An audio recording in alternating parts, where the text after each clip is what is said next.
கர்த்தர் இயேசு கிறிஸ்துவின் நாமத்தினாலே மீண்டும் ஒரு காருண்ய நேரம் நிகழ்ச்சிக்கு மகிமை டிவி நேயர்களே உங்களை அன்போடு கூட வாழ்த்துகிறேன், வரவேற்கிறேன். இந்த நிகழ்ச்சி உங்களுக்கு ஆசீர்வாதமாக இருக்கிறது என்று சொல்லி கர்த்தருக்குள்ளே விசுவாசிக்கிறேன். கர்த்தருக்கு மகிமை செலுத்துகிறேன். இந்த நிகழ்ச்சி மூலமாக கர்த்தர் நம்மோடு கூட பேசும்படியாக இந்த நாளிலே தெரிந்து கொண்ட தேவனுடைய வார்த்தை தேவனுடைய தாமதம் என்பதாகும். தேவனுடைய தாமதம். சில நேரங்களில் சில ஆசீர்வாதங்கள் நம்முடைய வாழ்க்கையில் தாமதிக்கிறது. இதற்கு தேவனே அப்படியாய் சூழ்நிலைகளை நடத்துகிறார். தேவனே அதை செய்யும் பொழுது நம்மளால் என்ன செய்ய முடியும்? அதற்கு நம்ம பொறுமையோடு காத்திருக்க வேண்டியதாக தான் இருக்குது. வாக்குத்தத்தம் பண்ணப்பட்டது நிறைவேறும்படிக்கு பொறுமையானது நமக்கு மிகவும் வேண்டியதாக இருக்கிறது. பாருங்கள், ஆபிரகாமுக்கு தேவன் வாக்கு பண்ணாங்க. 75 வயசில் வாக்கு பண்ணது 20-25 வருஷம் கழித்து கிட்டத்தட்ட அந்த ஈசாக்கு அவருக்கு பிறக்கும் பொழுது 100 வயதாகிவிட்டது. ஆதியாகமம் 21வது அதிகாரம் 5வது வசனம் நாம் வாசிக்கலாம். தன் குமாரனாகிய ஈசாக்கு பிறந்தபோது ஆபிரகாம் 100 வயதாயிருந்தான் என்று சொல்லி எழுதப்பட்டிருக்கிறது. இவ்வளோ தாமதங்கள், எவ்வளோ தாமதம்! ஏன் இவ்வளோ தாமதம் ஆபிரகாமுடைய வாழ்க்கையில்? வாக்கு பண்ணினவர் வாக்கு தத்தத்தை நிறைவேற்றார், ஆனால் அவ்வளோ தாமதம். இது எதை குறிக்கிறது? எல்லாருடைய வாழ்க்கையிலையும் எல்லாம் சட்டுன்னு நடந்துறதில்ல. சில விஷயங்கள் தாமதிக்கிறதுக்கான காரணங்கள் இருக்கிறது. என்ன காரணம் அப்படிங்கிறத தான் நம்ம இந்த நிகழ்ச்சி மூலமாக ஆண்டுடைய வார்த்தையிலிருந்து ஆராய்ந்து கற்றுக்கொள்ள போகிறோம். இது நன்மையானதா அப்படின்னா ஆமாம். கர்த்தர் அதில் நன்மை வச்சிருக்கிறாரா? ஆமாம். இது சரிதானா அப்படின்னா ஆமாம். கர்த்தருடைய பார்வைக்கு இந்த தாமதம் ஒரு பெரிய விஷயமாவே இல்லை, ரொம்ப நாளாகவே தெரியலை. அவர் பார்வைக்கு 1000 வருஷம் நேற்று கடந்த நாள் போல தானே இருக்குது. அப்போது இது அவருக்கு எம்மாத்திரம்? அப்போது நமக்கு தான் இது ஒரு பெரிய விஷயமா, பெரிய எதிர்பார்ப்பா, அல்லது ஏமாற்றம் கொடுக்கக்கூடியதா, சோர்வடை பண்ணக்கூடியதா இருக்குதே தவிர அவர் பார்வையில் இது அவருக்கு அவசியமான ஒன்றா இருக்குதான். பாருங்களேன், ஆதியாகமத்தில் இருந்து ஆண்டவர் ஆபிரகாமுக்கு சொன்ன வாக்குத்தத்தை நிறைவேறதுக்கே இவ்வளோ தாமதம் ஆச்சு அப்படின்னு சொன்னால், ஆபிரகாமுக்கு தேவை ஒரு பிள்ளை. அவனுக்கு எல்லா ஆசீர்வாதமும் ஆண்டவர் கொடுத்துருக்கிறாரு. ஒரு இடத்துல சொல்லுவார், ஆண்டவரே நீங்கள் எனக்கு எல்லாம் கொடுத்துருக்கீங்க, எல்லாம் மிருக ஜீவன்கள், சொத்து, சம்பத்து, வேலைக்காரர், வேலைக்காரிகள் எல்லாம் கொடுத்துருக்கீங்க, ஆனால் நீங்கள் எனக்கு ஒரு பிள்ளை இன்னும் தரலையே. என் வீட்டில் வளர்கிற எலியேசர் எனக்கு பிள்ளை மாதிரி இருக்கிறான், அதுதான் போல அப்படின்னு சொல்லும்போது, இல்லை, நான் உனக்கு வாக்குத்தத்தம் பண்ணினேன், அந்த வாக்குத்தத்தத்தின் பிள்ளை வரணும். நாம் கலாத்தியரில் நம்ம ஒரு வசனத்தில் வாசிக்கிறோம், நாம் எல்லாரும் ஈசாக்கை போல வாக்குத்தத்தத்து பிள்ளைகளாக இருக்கிறோமே என்று சொல்லி வசனம் எழுதப்பட்டிருக்கிறது. அப்போது ஒரு வாக்குத்தத்தத்தை பெற்ற சந்ததி வரும் வரைக்கும் தேவன் தம்முடைய காரியத்திலே தாமதிக்க வேண்டியதாக இருக்கிறது. உடனே ஒரு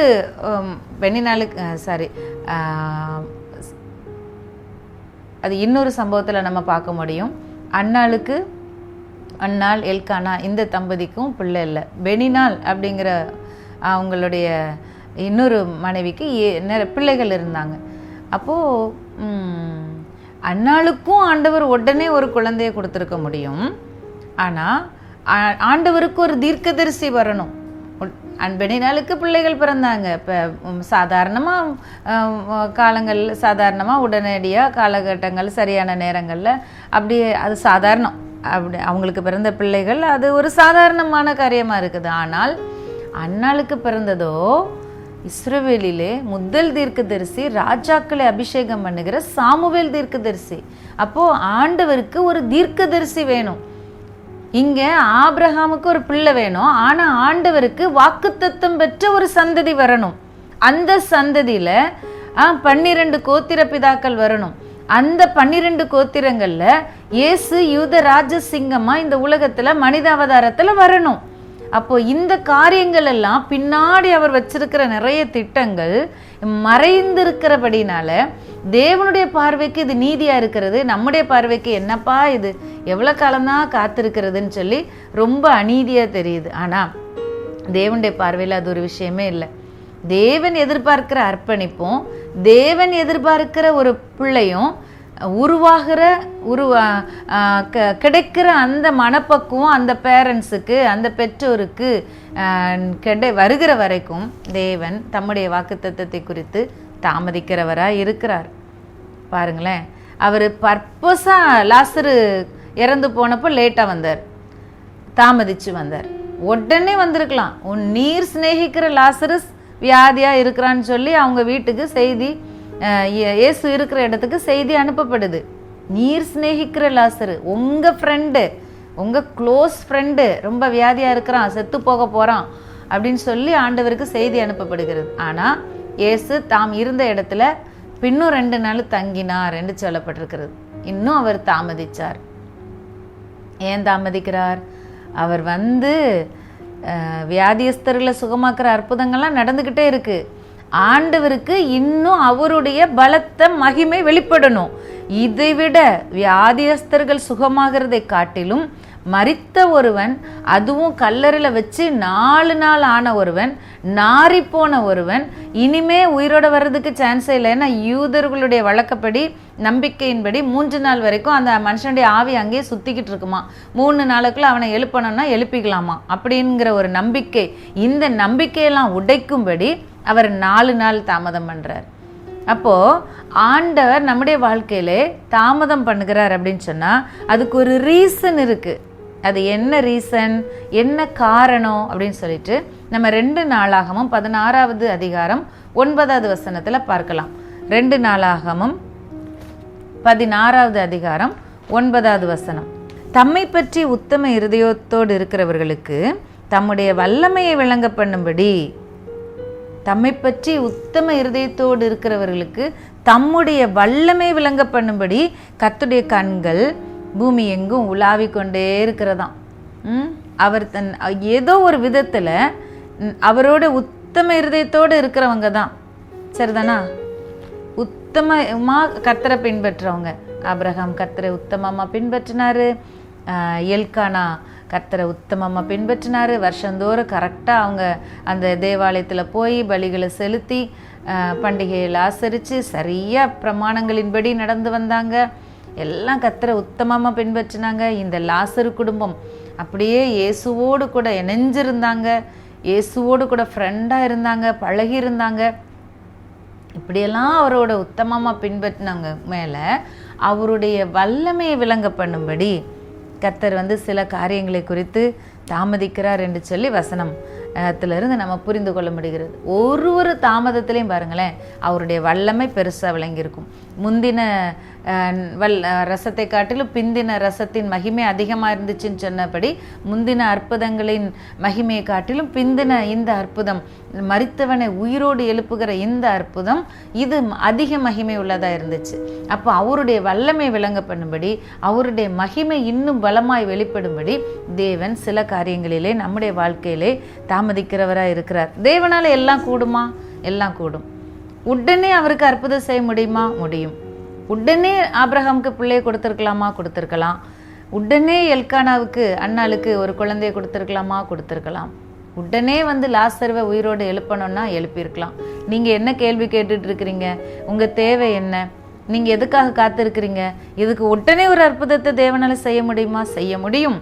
தேவனால் எல்லாம் கூடும் என்று சொல்லி வசனம் எழுதப்பட்டிருக்கிறது. உடனே செய்யவும் கூடும். எப்போ அவர் நினைக்கிறாரோ, எப்போ அவர் நினைச்ச உடனே அவர் செய்யலாம். ஆனால் ஆண்டோடைய தாமதம் நம்முடைய வாழ்க்கையிலே அவருடைய திட்டத்தை, அவருடைய மேன்மையை, அவருடைய வல்லமையை, அவருடைய மகிமையை வெளியே கொண்டு வருகிறது. சில நேரங்களில் சில ஆசீர்வாதங்கள் தாமதமாக நீங்கள் இப்போ நம்ம தொடர்ச்சியாக நம்முடைய செய்திகளை தியானிச்சுக்கிட்டே இருக்கிறோம். ஒரு வனாந்தரமாகட்டும், ஒரு கடினமான சூழ்நிலையாக இருக்கட்டும், எதுவாக இருந்தாலும் அந்த சூழ்நிலையை நீங்கள் பார்க்காதீங்க. அதுக்குள்ளே தேவன் என்ன செய்து கொண்டிருக்கிறார் அப்படிங்கிறத நீங்கள் பாருங்கள். எனக்கு வாக்கு பண்ணினாரே, இன்னும் நிறைவேறவில்லையே, இதில் தேவன் என்ன செய்து கொண்டிருக்கிறார், என்னிடத்தில் என்ன எதிர்பார்க்கிறார், எந்த அர்ப்பணிப்பை என் தேவன் விரும்புகிறார், அந்த அர்ப்பணிப்பை பெறும் வரைக்கும், அந்த அர்ப்பணிப்பு இப்போ அண்ணால் பொருத்தனை பண்ணுறாங்கல்ல, நீர் எனக்கு ஒரு குமாரனை கொடுத்தால் அவனை நான் உயிருள்ள நாள் அளவும் அவனை தேவனுடைய ஆலயத்திலே கொண்டு வந்து விடுறேன், அவனை வந்து ஆலயத்திற்குன்னு நான் வந்து பிரதிஷ்டை பண்ணிடுறேன் அப்படின்னு சொல்லி ஒரு பொருத்தனை அங்கே வர வேண்டியதாக இருக்குல்ல, அது வரைக்கும் அவருடைய காரியங்கள் தாமதித்து கொண்டே இருந்துச்சு. அப்போது தேவனுக்கு தேவை அவருடைய வல்லமையை விளங்க பண்ணுகிற மிக உயர்ந்த விதத்தில் மிக சிறந்த தீர்க்கதரிசியாக மிக சிறந்த அற்புதமாக பேசப்படுகிற அவருடைய காரியம் வெளிப்படணும். அதுதான் அவருடைய தேவை. வானங்கள் தேவனுடைய மகிமையை வெளிப்படுத்துகிறது, ஆகாய விரிவு அவருடைய கிரியைகளை வெளிப்படுத்துகிறது, பகலுக்கு பகல் வார்த்தையை பொழிகிறது, இரவுக்கு இரவு அறிவை தெரிவிக்கிறது, ஒன்னொன்னும் அவருடைய மகிமை வெளிப்படுத்துகிறது, ஒன்னொன்னும் அவருடைய கிரியைகளை அறிவிக்கிறது. இயற்கை அவருடைய மகிமையை அவருடைய கிரியைகளை அறிவிக்கிறது. அப்போது இயற்கையெல்லாம் தேவனுடைய மகிமையும் அவருடைய கிரியைகளையும் வெளிப்படுத்தும் பொழுது அவர் ஆசாசையாக கையால் செஞ்சு உருவாக்கி தன்னுடைய ஜீவ சுவாசத்தையே ஊதி ஜீவ ஆத்மா ஆக்கின சிருஷ்டிப்புகளில் பிரதானமாய் அவருடைய சாயலாக அவருடைய ரூபத்தின்படி படைக்கப்பட்ட நம்ம கிட்ட அவருடைய மகிமை எவ்வளவாய் வெளிப்பட வேண்டும். இதை தான் கர்த்தர் இன்றைக்கு உங்களோடு கூட பேசுகிறார். சோர்ந்து போனீங்களா? கேட்டு கேட்டு நான் வந்து காத்திருக்கிறேன், நான் காத்திருந்து என் காலங்கள்லாம் கடந்தே போச்சு. பாருங்கள், சாராளின் கற்பம் செத்தே போச்சுன்னு வசனம் எழுதப்பட்டிருக்கிறது. இனிமேல் அவளுக்கு வந்து ஒரு பிள்ளையை பெற்றெடுக்கக்கூடிய சூழ்நிலையே இல்லை அப்படிங்கிற அளவுக்கு காலம் தாமதமாயிற்று. லாசருவை பாருங்கள், இனிமேல் எழும்புறதுக்கு 3 நாளாயிலும் உயிரோட வர்றதுக்கு ஒரு வாய்ப்பு இருக்குது. 4 நாள் ஆயிட்டா, நாரி போயிட்டா, இனிமேல் அது நடக்கிறதுக்கு ஒரு வாய்ப்பே இல்லை, சூழ்நிலையே இல்லை அப்படிங்கிற அளவுக்கு தாமதமாகுது. இன்றைக்கு சில நேரத்தில் நம்முடைய தேவனுடைய சித்தம்னு ஒன்று இருக்கும், அதை நம்ம அறியாதபடிக்கு எங்கேயோ வேறு இடத்துல நின்றுக்கிட்டே இருக்கிறதுனால தாமதம் ஆயிட்டே இருக்கும். நீ எப்போ தான் சரிப்பட்டு வருவ அப்படின்னு ஆண்டவர் வந்து பொறுமையாக காத்துக்கிட்டே இருப்பார். நானும் உன்ட்ட இந்த காரியத்தை நடப்பிக்கணும்னு காத்துக்கிட்டே இருக்கேன், நீயும் இதுக்குள்ளே வராமல் நீ வந்து சரி இன்னும் நீ தாமதம் பண்ணிக்கிட்டே இருக்க. உன்னுடைய அர்ப்பணிப்பு தாமதமாக என்னுடைய நடத்திப்பு தாமதமாகிறது, என்னுடைய வாக்குத்தத்தம் தாமதமாகிறது. இதுதான் கர்த்தருடைய பதிலாக இருக்கும். ஆனால் அவருக்கு அது ஒரு பெரிய விஷயமா இருக்காது, நமக்கு அது பெரிய மலை போன்ற விஷயமா இருக்குது. எப்படா நடக்கும் அப்படின்னு நம்ம காத்து இருக்கிறதுனால அது நமக்கு மிகப்பெரிய விஷயமா தெரியுது. கர்த்தர் இந்த நேரத்தில் நம்மோடு கூட பேசுகிறார். பரிசுத்த ஆவியானவருக்கு மகிமை உண்டாவதாக. ஒரு காரியம் நம்முடைய வாழ்க்கையில் நம்ம புரிந்து கொள்ள வேண்டிய ஒரு விஷயம், ஒருபோதும் தேவன் தம்முடைய விஷயத்திலே தவறு செய்கிறவரோ தாமதிக்கிறவரோ அல்ல. தேவனை தாமதிக்க வைக்கிறதே நம்ம தான். தேவனை தாமதப்படுத்துகிறதே நம்முடைய செயல்கள் தான், நம்முடைய எண்ணங்கள் தான், நம்முடைய சிந்தனைகள் தான். அவருடைய சித்தத்திற்கும் அவருடைய எதிர்பார்ப்புக்கும் ஒத்து போகாத ஒரு மனநிலை நம்மகிட்ட இருக்க வரைக்கும் அவருடைய வல்லமைகளும் அவருடைய அற்புதங்களும் தாமதமாயிட்டே இருக்கு. இன்றைக்கு நம்முடைய மனநிலைமை எப்படி இருக்கிறது? தேவன் எதை எதிர்பார்க்கிறாரோ அதை நம்மால் புரிந்து கொள்ள முடிகிறதா? அதை நம்மால் அதற்குள்ளாக நம்மை அர்ப்பணித்து கொள்ள முடிகிறதா? இந்த அர்ப்பணிப்பு தேவன் எதிர்பார்த்துட்டே இருக்கிற இந்த காரியம் மட்டும் உனக்கு வரட்டும், நான் இந்த அற்புதத்தை செஞ்சிடலாமே என்று சொல்லி தேவன், அதாவது அந்த கானாவூர் கல்யாண வீட்டில் கூட ஆண்டவர் அற்புதம் செய்கிறாரு. ஆனால் உடனே செய்யலை. ரசம்லாம் காலியாக போச்சு, இனிமேல் என்ன செய்யணுங்கன்னு தெரியலை. தண்ணியை விருந்துக்காரங்க இன்னும் விருந்துக்கு வந்தவங்க நிறைய பேர் இருக்கிறாங்க, அந்த இடத்துல என்ன செய்யணும்னு தெரியலை. அப்போ வந்து அவர் உங்களுக்கு என்ன சொல்கிறாரோ அதுபடி செய்யுங்க, அவர் என்ன சொல்கிறாரோ அவர்கிட்ட போய் கேளுங்க, அவர்கிட்ட நில்லுங்க அப்படிங்கிற அந்த சூழ்நிலை வரும் வரைக்கும் அவர் அமைதியாகவே இருக்கிறார். நம்மளா எல்லாம் சரி பண்ணிக்கலாம், அட்ஜஸ்ட் பண்ணிக்கலாம், பார்த்துக்கலாம் அப்படிங்கிற வரைக்கும் அவர் ஒன்றுமே செய்யலை. அவர் என்ன சொல்கிறாரோ அதுபடி செய்யுங்க. அந்த செய்கிறோம், சரி அவர் சொன்னால் சரி, அதை என்ன சொல்கிறாரோ அதை நம்ம செய்கிறோம். ஜாடியில் போய் தண்ணியை நிரப்பு அப்படின்னா இதை போய் சொல்கிறாரு அப்படின்னு நினைக்கக்கூடாது. ஜாடியில் நிரப்பணும், தண்ணியை நிரப்பிடணும், அவ்வளோதான். அவர் என்ன சொல்கிறாரோ அது செய்கிறோம் அப்படிங்கிற மனநிலைமை வரும் வரைக்கும் அவர் அமைதியாக இருப்பார். அதுக்கப்புறம் அவருடைய வேலையை, அவருடைய அற்புதத்தை அவர் வெளிப்படுத்துவார். மிக பிரமாண்டமான அற்புதங்கள் நம்முடைய வாழ்க்கையில் இனிமே தான் வெளிப்பட போகிறது. என் வாழ்க்கையில் இந்த அற்புதம், இந்த விஷயம் தாமதித்து கொண்டே இருக்குதுன்னு நினைக்கிறீங்கல்ல, இதில் ஒரு அற்புதம் நடக்காத எவ்வளோ காலம்தான் காத்திருக்கிறது, வயசாகி போச்சு, நாட்கள்லாம் வீணாகுது, விரயமாகுதுன்னு நினைக்கிறீங்கல்ல. இல்லை, விரயமாகலை. இந்த காலங்கள் தேவன் உங்களை தம்முடைய மிகப்பெரிய சித்தத்திற்கு நேராக, திட்டத்திற்கு நேராக ஆயத்தப்படுத்தி கொண்டே இருக்கிறார். இன்னுமே நீங்கள் ஆயத்தமாகாத பட்சத்தில் நீங்கள் தான் அவருடைய அற்புதத்தையும் அதிசயத்தையும் தாமதப்படுத்தி கொண்டு இருக்கிறீங்க. அதிகாலை எழும்புற ஜெப பழக்கத்துக்குள்ளே வந்துட்டீங்களா? ஆலயத்திற்கு நேரம் தவறாமல் போகிற அந்த பழக்கத்துக்குள்ளே வந்துட்டீங்களா? தேவனுக்கு முக்கியமானதற்கு முதலிடம் கொடுக்குற அந்த பழக்கத்துக்குள்ளே வந்துட்டீங்களா? தேவன் எதிர்பார்க்கிற அர்ப்பணிப்புக்குள்ளே வந்துட்டீங்களா? தேவன் எதிர்பார்க்கிற குடும்பமாக இணைந்து ஜெபிக்கிற ஜெப உறவுக்குள்ளே வந்துட்டீங்களா? தேவன் எதிர்பார்க்கிற ஏதோ ஒரு காரியத்தை உங்ககிட்ட இருந்து விட்டுரு, நீ இதை நீ வச்சிருக்க வேண்டாம், இதை கொடுத்துரு அப்படின்னு சொல்கிற இடத்துல அதை கொடுக்குற இடத்துக்கு வந்துட்டீங்களா? இதை நீ எடுத்துக்கோ, இது இது இது உனக்கு அவசியம், இது உனக்கு தேவை, இதை நீ செய்யணும், இதுல நில்லு அப்படின்னு சொல்றப்போ அதுக்கு கீழ்ப்படுகிற இடத்துக்குள்ள வந்துட்டீங்களா? இந்த பொறுப்பு உனக்கு நான் வச்சிருக்கிற பொறுப்பு, இதை எடு, இந்த பொறுப்பை எடுத்ததுக்கு அப்புறம் நான் உனக்கு செய்ய போகிற அற்புதமான ஆசீர்வாதமான காரியங்கள் இருக்குது, இந்த பொறுப்பை நீ எடுக்கணும் அப்படின்னு சொல்லும்போது அந்த தைரியமா அந்த பொறுப்பை எடுக்கிற அந்த அழைப்புக்குள்ள நீங்க வந்துட்டீங்களா? இதெல்லாம் ஆண்டவர் நம்மை பார்த்து கேள்வி கேட்டுக்கொண்டே இருக்கிறார். உன்னுடைய ஆயத்தமின்மைகள், உன்னுடைய அர்ப்பணிப்பின்மைகள் என்னுடைய அற்புதத்தை தாமதம் பண்ணி கொண்டு இருக்கின்றன.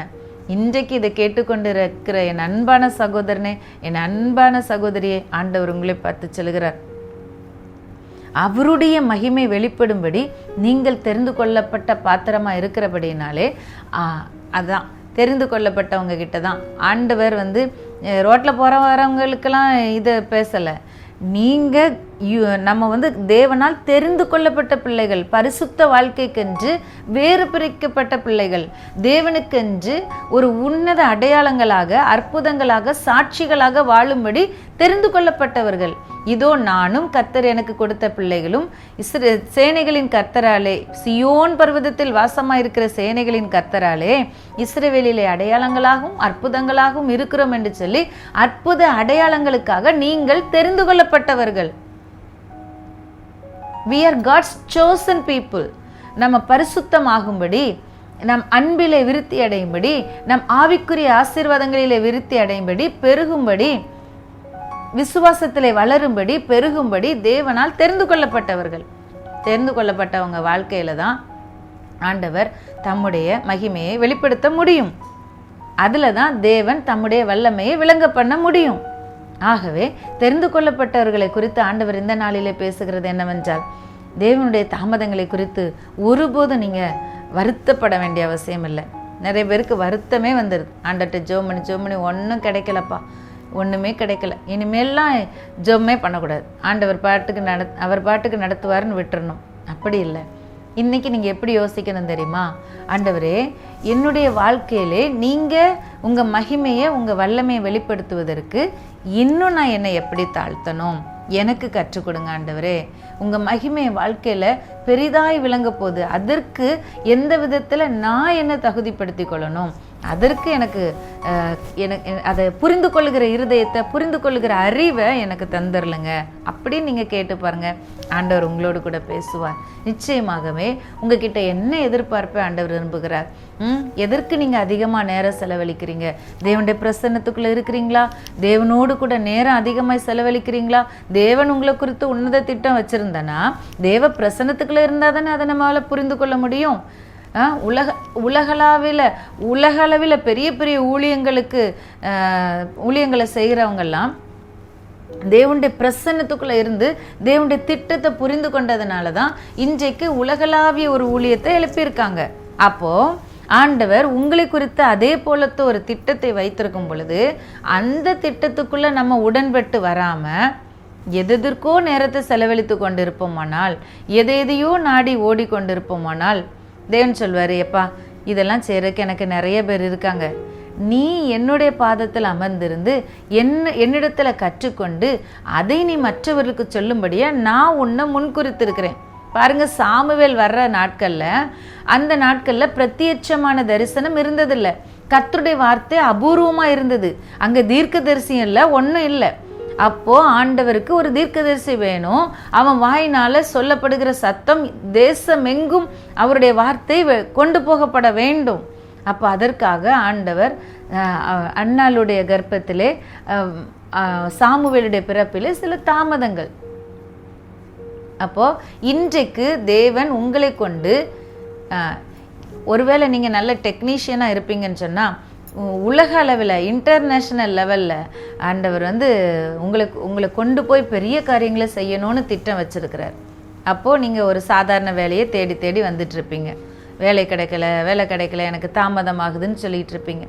ஒருவேளை நீங்கள் இந்த செய்தியை கேட்டுக்கொண்டு இருக்கும் பொழுதே ஆண்டவர் உங்களோடு கூட பேசுவார் என்று சொன்னால், நீங்கள் ஆண்டவருடைய சமூகத்தில் போய் அமர்ந்திருந்து கேட்டு பெற்றுக்கொள்ளுங்க. என்ன உங்களை குறித்ததான திட்டம் ஆண்டவர் வைத்திருக்கிறாரோ அதற்கு நேரான ஒரு அர்ப்பணிப்புக்குள்ள வரும் பொழுது ஒரு அற்புதம் நடக்கும். அர்ப்பணிப்பு, அற்புதம், அவ்வளோதான். ஆண்டவருடைய மகிமை வெளிப்படுது, அற்புதம் நடக்குது, அவ்வளோதான். கர்த்தருடைய ஆவியானவர் நம்மோடு கூட பேசிக்கொண்டு இருக்கிறார். மிகப்பெரிய அளவில் உலகளாவிய ஊழியங்களை எடுத்து பாருங்க, உலகளாவிய பெரும் பணக்காரர்களை எடுத்து பாருங்க, உலகத்தை அசைச்சவங்களை எடுத்து பாருங்க. அவங்களுடைய வாழ்க்கையிலெல்லாம் தேவன் எப்படி செயல்பட்டு இருக்கிறார், எப்படி காரியங்களை நடப்பித்திருக்கிறார் என்று சொல்லி நீங்கள் அலசி ஆராய்ந்து பாருங்க. உங்களை குறித்த தேவனுடைய சித்தத்தை நீங்கள் புரிந்து கொள்ள முடியும். உங்களை குறித்த தேவன் வைத்திருக்கிற நோக்கம் நிறைவேறும்படியாக தாமதிக்கிறார் என்று சொல்ல, வருகையே கூட தாமதம் ஆயிட்டே இருக்கு. நீங்களே இன்னும் அழைப்புக்குள்ள வரல இல்லை. உங்களை கொண்டு ஆண்டவர் செய்ய வேண்டிய வேலைகள் நிறைய இருக்கு. அந்த வேலையெல்லாம் செஞ்சு முடிச்சாதானே ஆண்டவர் வர முடியும்.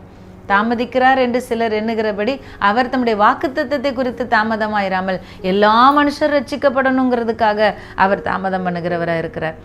இன்னும் எவ்வளோ கூட்ட ஜனங்கள் ரட்சிக்கப்பட வேண்டியது இருக்கு. அந்த ரட்சிப்பின் நற்செய்தியை இந்த காலத்தில் வெறும் செய்தித்தாள் மூலமாக இல்லை, இந்த காலத்தில் உள்ள டெக்னாலஜியை பயன்படுத்தி முழு உலகத்திற்கும் கொண்டு செல்ல வேண்டிய மிகப்பெரிய பொறுப்பு நமக்கு கொடுக்கப்பட்டிருக்கிறது. இந்த பொறுப்பை எடுத்து இந்த வேலையை நிறைவேற்றுகிற அநேக சாமுவேல்கள், அநேக மோசேக்கள், அநேக தீர்க்கதரிசிகள், அநேக ஈசாக்குகள், வாக்குத்தத்தத்தை பெற்ற சந்ததி வர வரைக்கும் தேவனுடைய காரியங்கள் சில நேரங்களிலே தாமதித்து கொண்டே இருக்கிறது. நாம் தான் அவருடைய வருகையையும் அவருடைய சித்தத்தையும் தாமதம் பண்ணுகிறவர்களாக இருக்கிறோமே தவிர தேவன் தம்முடைய காரியத்தில் சரியான நேரத்தில் சரியானதை செய்கிறவராக இருக்கிறார். நம்ம மனசு பக்குவப்பட வேண்டியது இருக்குது, நம்முடைய மனதில் மாற்றம் உருவாக வேண்டியது இருக்குது, நாம் மறுரூபப்பட வேண்டியது இருக்குது, நாம் அர்ப்பணிக்க வேண்டியது இருக்குது, நாம் நிறைய காரியங்களில் தேவனுக்கு நம்ம கீழ்ப்படிய வேண்டியதாக இருக்குது. இந்த காரியங்கள் எல்லாம் நிறைவேறுவதற்காக தேவன் சில ஆசீர்வாதங்களை நம்முடைய வாழ்க்கையிலே தாமதப்படுத்துகிறார். ஆகவே செய்தி கேட்டுக்கொண்டிருக்கிற கர்த்தருடைய பிள்ளைகளே, நீங்கள் சோர்ந்து போக வேண்டாம் என்பதுதான் இன்றைய நற்செய்தி. உங்களை குறித்த தேவனுடைய சித்தத்தை நீங்கள் புரிந்து கொண்டீர்களா? நீங்க தேவன் என்ன நினைக்கிறாரோ அந்த சரியான அந்த உங்க மனதும் அவருடைய எண்ணமும் ஒரே இதுல பொருந்தி இருக்குதா, பொருத்தப்பட்டு இருக்குதா? சரியான அவருடைய திட்டத்தோட நீங்க உங்க மனசுல பொருந்திட்டீங்களா அப்படிங்கிறத நீங்கள் ஆராய்ந்து பாருங்கள். அப்போ உங்களுடைய வாழ்க்கையில் வர வேண்டிய நன்மைகள் தாமதம் இல்லாமல் வந்து சேருவதை நீங்கள் பார்ப்பீங்க. சில நேரம் ஆண்டவர் இந்த ஆசீர்வாதம் தான் உனக்குன்னு வச்சுருப்பார். நம்ம இன்னொரு ஆசீர்வாதத்துக்கு பின்னாடியே போயிட்டு ஆண்டவரே எனக்கு கிடைக்கலன்ற அப்போது ஆண்டவர் சொல்வார், இப்படி திரும்பி பாரு, இதுதான் நான் உனக்கு வச்சிருக்கிற ஆசீர்வாதம். நீ இதுக்கு நேராக வராதபடி, நீ இன்னொரு பக்கமாக போயிட்டு இருக்கிறதுனால இதை பெற்றுக்கொள்ளாதபடி உன்னுடைய நாட்கள் வீணாய் போய் கொண்டு இருக்கிறது. இன்னைக்கு ஆண்டவர் யாரையோ பார்த்து பேசுகிறார். அவர் உங்களுக்குன்னு அற்புதங்களையும் அதிசயங்களையும் வச்சிருக்கும் போது நீங்கள் மனிதரை தேடி ஓடிக்கொண்டிருக்கீங்களா, நீங்கள் பணத்தை தேடி ஓடிக்கொண்டிருக்கீங்களா, நீங்கள் வேறு ஏதோ ஒரு டைரக்ஷனில் ஓடிக்கொண்டு இருக்கிறதுனால உங்கள் வாழ்க்கையில் உங்களுடைய ஆசீர்வாதங்கள், உங்களுக்கு வர வேண்டிய நன்மைகள் பெண்டிங்லேயே இருந்து கொண்டு இருக்குது. மனித பலத்தையோ பணபலத்தையோ மாம்ச பலத்தையோ புய பலத்தையோ சார்ந்து கொண்டிராதபடிக்கு தேவனுடைய பலத்துக்குள்ளாக ஓடி வந்துருங்க. தேவனுடைய அழைப்பின் குரலுக்கு சத்தத்திற்கு ஓடி வந்துருங்க. ஹல்லேலூயா. நான் நிறைய பேருடைய வாழ்க்கையில் பார்த்துருக்கேன்.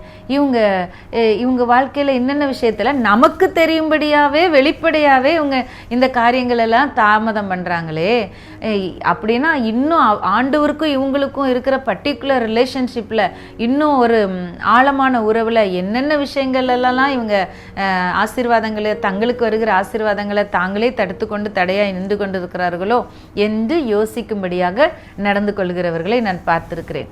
இன்றைக்கு ஆண்டவர் உங்களை பார்த்து சொல்கிறார், ஆண்டோடைய விஷயத்தில் கவனமாக இருங்க, ஆண்டோடைய சித்தத்தை புரிஞ்சு கொள்ளுங்க, ஆண்டோடைய இதய துடிப்பை புரிந்து கொள்ளுங்க. எஸ் ராஜா, உம்முடைய இதய துடிப்பை புரிந்து கொள்கிற பாக்கியத்தை தாங்க சொல்லி ஃபாதர் அழகா பாட்டு பாடியிருக்கிறார். உங்கள் ஏக்கத்தை நான் நிறைவேற்றுகிற கிருபை எனக்கு தாங்க. புரிஞ்சுக்கிட்டீங்களா? ஆண்டோடைய இதய துடிப்பை, ஆண்டோடைய இதயத்தின் ஏக்கத்தை புரிஞ்சுக்கிட்டீங்களா? அதை புரிஞ்சுக்கிட்டு அதுக்குள்ளே நம்முடைய மனதையும் கவனத்தையும் செலுத்தி அதோடு நம்ம ஒன்றி விட்டோம்னு சொன்னால் இன்றைக்கே கர்த்தர் மிகப்பெரிய அற்புதங்களையும் மிகப்பெரிய ஆசீர்வாதங்களையும் நம்முடைய வாழ்க்கையிலே கட்டவிழ்க்கிறதற்கு அவர் போதுமானவராக இருக்கிறார். நன்மைகளின் நாயகன், நன்மைகளின் ஊற்றுக்காரனர், நன்மைகளை நமக்காக அவர் திருப்தியாக்குறவர், நன்மையினால் நம்முடைய வாயை திருப்தியாக்குகிறவர், நம்முடைய மனதை திருப்தியாக்குகிறவர், நம்முடைய வாழ்க்கையை திருப்தியாக்குகிறவர், எல்லா விதத்திலும் நமக்கு நன்மை செய்யும்படி காத்து கொண்டு இருக்கிறவர். தேவனுடைய தாமதம் என்பது நம்முடைய கரத்தில் இருக்கிறது. நன்மை செய்யும்படி அவர் காத்து கொண்டு இருக்கிறார். கையில் பிளெஸ்ஸிங்கை வச்சுக்கிட்டே அவர் காத்துக்கிட்டே இருக்கிறார். வரமாட்டியா, என் பக்கத்தில் வந்துட மாட்டியா, நான் தருவேனே என்று சொல்லி நம்மை பார்த்து அவருடைய அன்பின் குரல், அவருடைய இருதயத்தின் குரல் நம்மை அழைக்கிறது. இந்த இருதய குரலுக்கு அவர் நம்முடைய வாசற்படியிலே நின்று தட்டுகிற அந்த சத்தத்திற்கு நாம் செவி கொடுக்கிறவர்களாய், நம் கதவை திறக்கிறவர்களாய் இருந்தார் அவர் கையில் இருக்கிற ஆசீர்வாதங்களை நாம் சிறப்பாக பெற்றுக்கொண்டு அனுபவிக்க முடியும். ஏற்கனவே அவர் நமக்காக எல்லாத்தையும் செய்து நிறைவேற்றி வச்சிருக்கிறார். கல்வாரி சிலுவையில பண்டலா பிளெஸிங்ஸ் இருக்கு, அவ்வளோ நன்மைகள் இருக்கு, அவ்வளோ ஆசீர்வாதங்கள் இருக்கு. இந்த ரகசியத்தெல்லாம் நீ அறிய மாட்டாயா? இந்த சத்தியத்தை, இந்த ஆவிக்குரிய ரகசியங்களை நீ கண்டு கொள்ள மாட்டாயா, கற்றுக்கொள்ள மாட்டாயா என்று சொல்லி தேவன் நம்மை குறித்து எதிர்பார்ப்போடு காத்து கொண்டு இருக்கிறார். அவருடைய தாமதம் நம்முடைய கரத்தில் தான் இருக்குது. நம்முடைய அர்ப்பணிப்பை பொறுத்து அவருடைய ஆசீர்வாதங்கள் நம்மை வந்து சேருகிறது. நாம் ஜெபிக்கலாம். அன்பின் பரலோக தகப்பனே, உண்மை நன்றியோடு துதிக்கிறோம், உண்மை ஸ்தோத்தரிக்கிறோம் அப்பா. இன்றைக்கு ஆண்டவரே நாங்கள் சிந்தித்த வேத வாக்கியங்களின்படி ஆண்டவரே நாங்கள் எதை ஆண்டவரே தாமதித்து கொண்டு இருக்கிறதோ, எந்த நன்மையை நாங்கள் எதிர்பார்த்து காத்திருக்கிறோமோ அது தாமதித்து கொண்டு இருக்கிறதுனால ஆண்டவரே எங்களை நாங்கள் ஆராய்ந்து அறிந்து கொள்ள எங்களுக்கு உதவி செய்வீராக. எந்த அர்ப்பணிப்பு எங்களிடத்துல வர வேண்டும்ப்பா, எந்த காரியத்தை உமக்காக விட்டுவிட வேண்டும், எந்த காரியத்தை உமக்காக நாங்கள் எடுத்து செய்ய வேண்டும், எல்லாவற்றையும் குறித்து ஆண்டவரே நீர் எங்களுக்கு போதிப்பீராக. எங்களுக்குள்ள வாசம் பண்ணுகிற ஆவியானவர் எங்களை உம்முடைய சித்தத்தின் பாதையிலே நடத்தி செல்வீராக. ஆண்டவரே, இதோ இந்த நிகழ்ச்சியை பார்த்து கொண்டிருக்கிற ஒவ்வொருவரோடு கூட நீங்க பேசுகிறதற்காக நன்றி. ஆவியானவர் இவர்களோடு கூட இருந்து இவர்களுக்கு ஆண்டவரே உம்முடைய சித்தத்தை வெளிப்படுத்தி ஆண்டவரே தாமதங்களிலிருந்து விடுதலை கொடுப்பீராக. நீர் வச்சிருக்கிற நன்மை இவர்கள் அனுபவிக்கும்படியாக ஆண்டவரே உடைய மனது உம்மோடு ஒருமனப்படுவதாக உடைய கரத்திலே தாழ்த்தி தருகிறோம். மகிமைப்படுங்க. இயேசுவின் நாமத்தில் ஜெபிக்கிறோம் நல்ல பிதாவே, ஆமென்.